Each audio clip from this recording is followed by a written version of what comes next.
We can all use advice when it comes to money. Last week on Money Monday, we talked about ways to help your young kids start to learn about money. And now we're getting to our teens, helping them become financially literate. Okay, first of all, how do we get them involved and understanding the process of managing money? Well, you know, in Utah, there's a graduation requirement that makes sure that our high school seniors have some financial education, but most of the education happens at home. And parents are often too nervous or they don't know where to start, but they can often teach by relating some of their own stories of successes and financial failures. Okay, so let's lay the groundwork. How do we start this process, this conversation with our teens? Well, it's very simple. It can start with a budget. Let's say your teenager wants a cell phone and they need to do all the research on how to have a cell phone. They can do some comparison shopping online and compare different various carriers and different phones.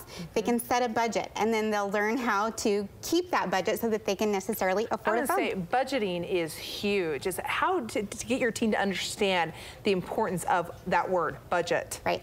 Well, there are some tricks. So if you give them a budget, let's say you give them an allowance and they have a month to use that whole allowance up and they use it in the first week, you have to be a strong enough parent to say no. Nope, that's it. Right. Well, and you can teach them some things. So renting a movie is so much more cost effective than necessarily going to a movie with your friends. So teaching them some of those tricks. Some of those life skills, life hacks, as we hear people talk about. Okay, let's talk about savings when it comes to our kids. How you talked about maybe that overage, if they don't spend up to that much, teaching them the importance of savings. Which is so smart, because it can help with big, huge future purchases, like a car, college.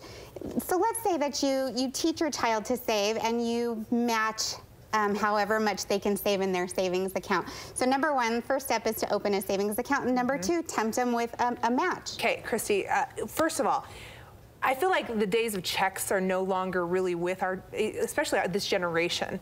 So how do we teach them the importance of the debit card and not using that as a credit card? You know what I mean? Knowing where to budget and how to do that. Is it just by going online? Well, you can go online and teach them the differences of things like overdraft fees and compounding. Because those can get you.